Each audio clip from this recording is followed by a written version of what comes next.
Good afternoon. My name is John Letteney, and I'm the Chief of Police for the Apex Police Department.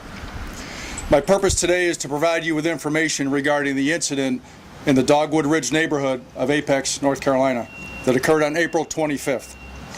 During this incident, law enforcement officers from the Apex Police Department and the Wake County Sheriff's Office encountered an armed individual who threatened uniformed officers and who ultimately died from injuries sustained during that encounter. Let me begin by acknowledging that any loss of life under such circumstances is tragic and concerning. We are committed to a thorough, impartial, and transparent investigation so that we can determine the facts that led up to or may have influenced this incident, and ultimately determine if the officers involved acted in accordance with their training, agency policy, and the North Carolina general statutes. To that end, the North Carolina State Bureau of Investigation was contacted shortly following the incident and is the lead agency in this investigation. Both the Apex Police Department and the Wake County Sheriff's Office will also be conducting internal reviews of the circumstances to determine if agency policy and procedure was followed. I will now provide a basic timeline of the events as we know them at this time, along with the pertinent details that are appropriate to release. I would like to remind you that the investigation is in its early stages. Not all details are yet known, and still others have to be verified before making them public. I will not be releasing the names of officers involved at this time. At approximately 10:10 p.m., officers from the Apex Police Department were dispatched to the Olive Chapel Tennis Club pool parking area, responding to a call from Mr. Stanley Thompson of 3033 White Cloud Circle. Mr. Thompson called our non-emergency telephone number to report loud music being played from a vehicle parked in that parking lot, which is behind his home and a short distance away. At approximately 10:19 p.m., a call was received by the Raleigh-Wake Emergency Communications Center, but the caller hung up before the telecommunicator obtained pertinent information. A return call was placed, and the telecommunicator spoke to a victim who reported that an assault had just occurred at the Dogwood Ridge pool on Ainsley Woods Place. At approximately 10:20 p.m., a call was received by the Apex Police Communications Center with basically the same information, and it was determined that the second caller was the father of the assault victim. The caller reported that his son was attacked by a person who came into his parked car. A detailed description of the assault and the suspect was provided by the caller. Officers arrived, began their investigation into the assault, and learned the suspect had fled the area on foot.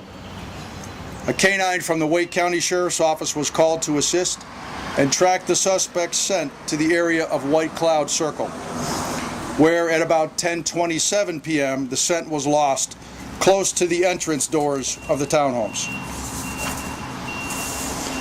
Officers began knocking on doors to identify if the suspect was in one of those townhomes. When they knocked on the door at 3033 White Cloud Circle, they were met by a person who was later identified as Mr. Stanley Edward Thompson of that address. They were in uniform, verbally identified themselves as Apex police officers, and asked him to open the door so they could speak with him. He refused to do so, and after a few words, ended the conversation. While the initial officers continued in an attempt to engage him in conversation, another officer spoke with a neighbor who provided a description of the resident who lived at 3033, which was consistent with the suspect description, and reported also that he was known to possess firearms. At about 10:37 p.m., officers saw the door open and a person emerge. They immediately saw that he was armed with a shotgun and that a cloud of thick black smoke was coming out of the townhome behind him. Despite repeated commands for him to drop the weapon, he raised it up, aimed it at the officers in a threatening manner, and walked towards them. Officers, including one Apex police officer, fired their service weapons, striking Mr. Thompson and ending the threat. There were no injuries sustained by any law enforcement officers at the scene or anyone else. The Apex police officer immediately radioed into the Apex Police Communications Center that shots had been fired, striking the suspect, and requested EMS and the fire department to respond. Seeing there was a fire in the townhome, officers moved Mr. Thompson away from the doorway and attempted to render aid. Officers began evacuating the adjacent townhomes in advance of the arrival of EMS and the fire department. The fire was extinguished by the Apex Fire Department while Wake County EMS attended to Mr. Thompson. Mr. Thompson was pronounced deceased at the scene by EMS. Officers from both law enforcement agencies secured the scene and advised their superiors. Command staff from both agencies arrived, and the SBI was notified by the Apex Police Department's Patrol Division commander. Pursuant to Apex Police Department policy, our officer has been placed on administrative leave for a period of time to be determined. The SBI investigation will, among other things, determine how many shots were fired and which struck Mr. Thompson. Once complete, their investigation will be submitted to the Wake County District Attorney for review. It is unfortunate that a concern over noise was escalated to the point of assault, arson, and threats of using weapons against law enforcement officers, and we hope to determine why that occurred. Even as we are still investigating this case, our hearts go out to the family and friends of Mr. Thompson. We understand that they are going through a difficult time and hope they may have some closure once the results of these investigations are released. We are thankful that the officers and other innocent persons were not hurt, but acknowledge that this is also a traumatic incident for our staff, other responding officers, as well as the fire and EMS staff who assisted.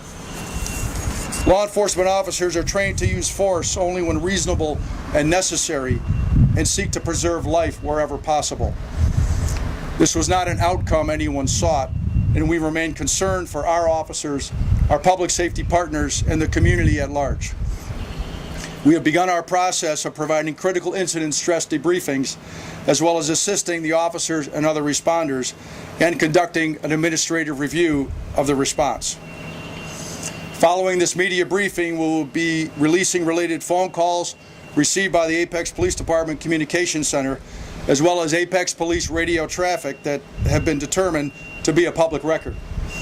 For related audio files of the Wake County Sheriff's Office or the Raleigh-Wake Emergency Communications Center, please contact those agencies. The Apex Police Department does not have a body-worn camera system, so there is no officer-based video of this incident.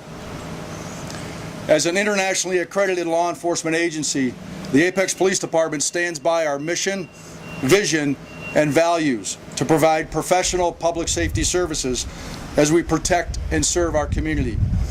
We will conduct our investigation, reviews, and analyses in compliance with applicable statutes, accreditation standards, and department policy.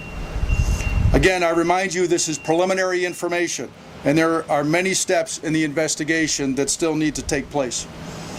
As additional details are available for release, we will do so.